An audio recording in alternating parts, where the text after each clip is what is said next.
Saudara-saudari yang terkasih, tadi kita menyanyikan di awal lagu pembuka itu sengaja bukan dipilih lagu yang biasa, bukan lagu yang umum, tetapi lagu apa tadi? Litani Para Kudus. Itu bukan kurnya salah pilih lagu, tapi memang ada tujuan kenapa kita memulai masa Prapaskah ini dengan Litani Para Kudus. Bapak Ibu, saudara-saudari yang terkasih, 40 hari kita akan memulai sebuah retret agung, dikatakan oleh gereja, retret agung atau juga disebut masa tobat yang besar. Karena di masa 40 hari inilah kita akan kembali diperdamaikan dengan Allah. Nah, untuk itu tentunya dalam hal berdamai dengan Allah ada yang tidak senang. Siapa yang tidak senang kalau kita mulai berdamai dengan Allah? Siapa? Iblis. Iblislah yang tidak senang ketika kita memutuskan untuk kembali kepada Allah, ketika kita mau berbalik kepadanya. Maka lewat lagu Litani Para Kudus, dengan segala kerendahan hati, kita mau memulai masa Prapaskah ini dengan memohon kepada Allah dan juga para kudusnya untuk memberikan kita kekuatan untuk memulai peperangan kita melawan si jahat yang tidak senang kalau kita mau kembali kepada Tuhan. Bapak Ibu, saudara-saudari yang terkasih, dalam Injil hari ini di Minggu Prapaskah yang pertama, kita mendengarkan bahwa Yesus pun berpuasa 40 hari 40 malam. Lebih ketat dari kita semua. Saya rasa 40 hari 40 malam sangat berat puasa yang dilakukan oleh Yesus. Ia menuju padang gurun dan siapa yang ia jumpai di sana? Iblis. Sekali lagi, iblis selalu berusaha mencegah kita untuk melakukan apa yang Tuhan kehendaki. Maka Yesus pun yang adalah manusia, ia pun digoda oleh iblis. Ia pun tidak terkecuali sama seperti kita yang juga digoda oleh si jahat. Dan kalau kita menyimak bacaan tadi, ada berapa kali Yesus dicobai? Ada berapa pencobaan? 3. Sudah hafal sejak sekolah minggu. Kita dikasih tahu bahwa Yesus dicobai 3 kali. Dan sesungguhnya kalau kita mau melihat lebih dalam, ini bukan sekadar pencobaan, tapi peperangan rohani Yesus. Dia berperang melawan si jahat. Dan ini adalah peperangan yang sebenarnya juga kita hidupi selama 40 hari ke depan. Peperangan yang sama melawan si jahat yang berusaha untuk menggagalkan usaha-usaha kita untuk kembali kepada Allah.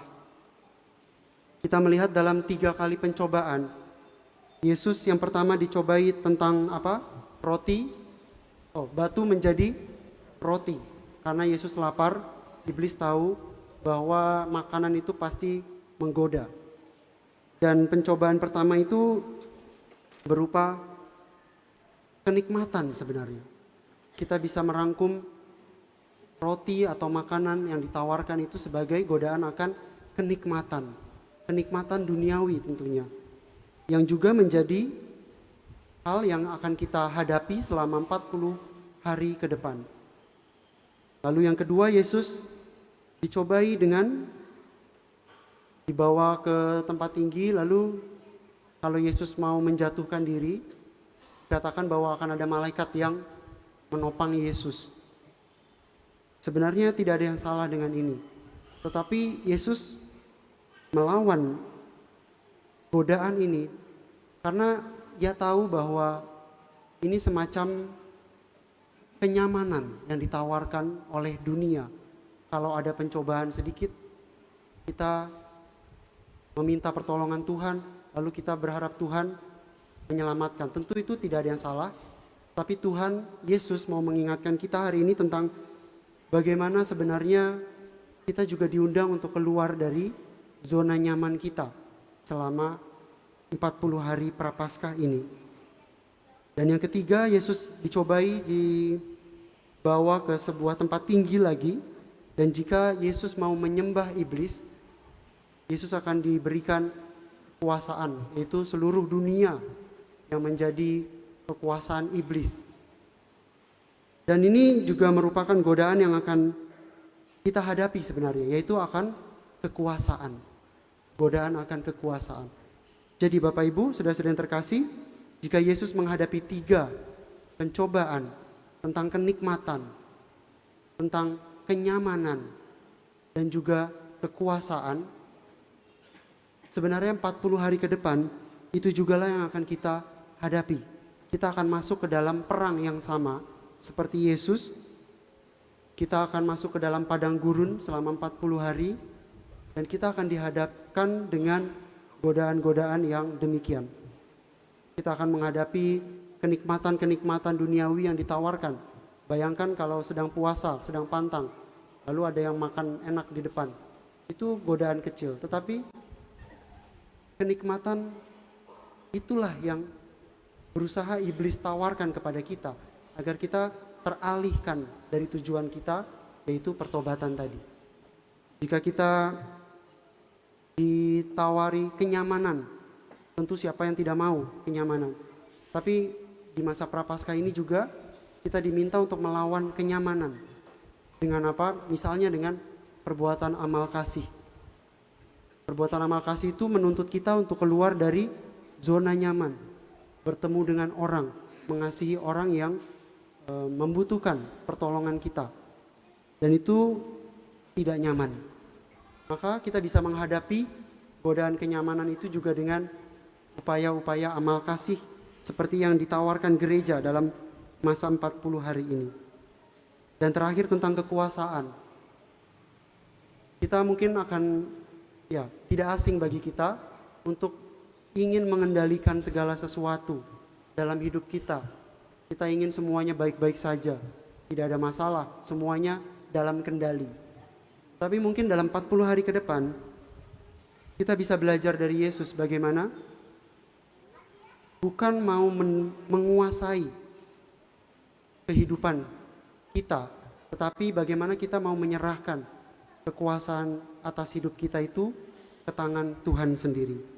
Maka 40 hari ini kita ditawarkan juga oleh gereja bagaimana selain pantang puasa, amal kasih, kita juga diajak untuk menghidupi doa. Dan lewat doa itulah kita mau menyerahkan kendali hidup kita kepada Tuhan. Kita mau pantang dari apa yang disebut kekhawatiran, kecemasan hidup. Kita mau menyerahkan kendali hidup kita kepada Tuhan. Dan pada akhirnya, Bapak Ibu, saudara-saudara yang terkasih, apa yang dilakukan Yesus semua, dia tidak melawan iblis itu dengan tangan kosong. Kalau kita lihat, ia datang ke padang gurun karena dituntun oleh Roh Kudus. Maka itu juga bisa menjadi senjata andalan kita selama 40 hari ke depan. Bagaimana kita mengandalkan Roh Kudus dalam menjalankan pantang puasa kita, amal kasih kita, dan komitmen doa yang akan kita bangun. Iblis akan selalu berusaha menggagalkan kita, membuat kita putus asa, membuat kita jatuh dan tak dapat bangkit lagi, kalau kata lagu. Tetapi itu semua kita perlu berhati-hati akan godaan yang sebenarnya, yaitu godaan untuk putus asa, godaan untuk tidak berani bangkit lagi. Yesus, kita ingat dalam perjalanannya ke Golgota, ia pun jatuh. Ia jatuh beberapa kali dan ia bangkit. Maka itu juga bisa menjadi pengingat bagi kita bahwa dalam masa prapaskah ini mungkin segala niat dan komitmen baik kita yang sudah kita bangun itu bisa saja di tengah-tengah jalan nanti kita jatuh. Kita menemukan kerapuhan diri kita dan pada akhirnya kita gagal dan kita jatuh lagi ke dalam dosa. Sangat mungkin. Tetapi Bapak Ibu Saudara-saudara yang terkasih, kita bisa mengingat kembali bagaimana di hari Rabu Abu ketika kita menerima tanda salib di dahi kita dengan abu, Itu menandakan bahwa ya memang kita berasal dari debu, dan itu membuat kita rapuh. Kita ini rapuh, dan kita sangat normal jika kita jatuh ke dalam godaan-godaan tersebut. Tetapi sekali lagi, dalam abu-abu itu di dahi kita, abu itu ditandai dengan salib. Jadi bukan sekadar abu, tetapi kita juga diberi sebuah tanda pengingat, yaitu salib, yang adalah tanda yang mengingatkan kita bahwa kita memiliki seorang juru selamat. Kita yang rapuh ini, kita yang membutuhkan pertolongan Tuhan, diingatkan bahwa kita membutuhkan Tuhan. Dan kabar baiknya bahwa Tuhan ada, Ia menyertai kita, dan Ia mencintai kita.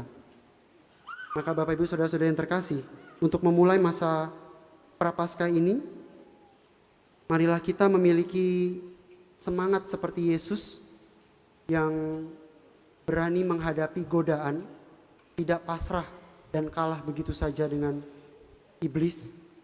Dan kita mau bangkit setiap kali kita jatuh. Percayalah bahwa setiap kali kita mau bangkit, kita mau berjuang untuk mendekatkan diri dengan Tuhan, percayalah Bapak Ibu, bahwa Tuhan sungguh menolong kita, bahwa sesungguhnya Tuhan hadir dalam peperangan rohani kita. Semoga kita bisa setia dalam 40 hari ke depan dan bisa meresapi apa yang diajarkan Tuhan Yesus sendiri dalam pantang puasanya 40 hari. Semoga kita pun dikuatkan dengan rahmat Tuhan. Amin.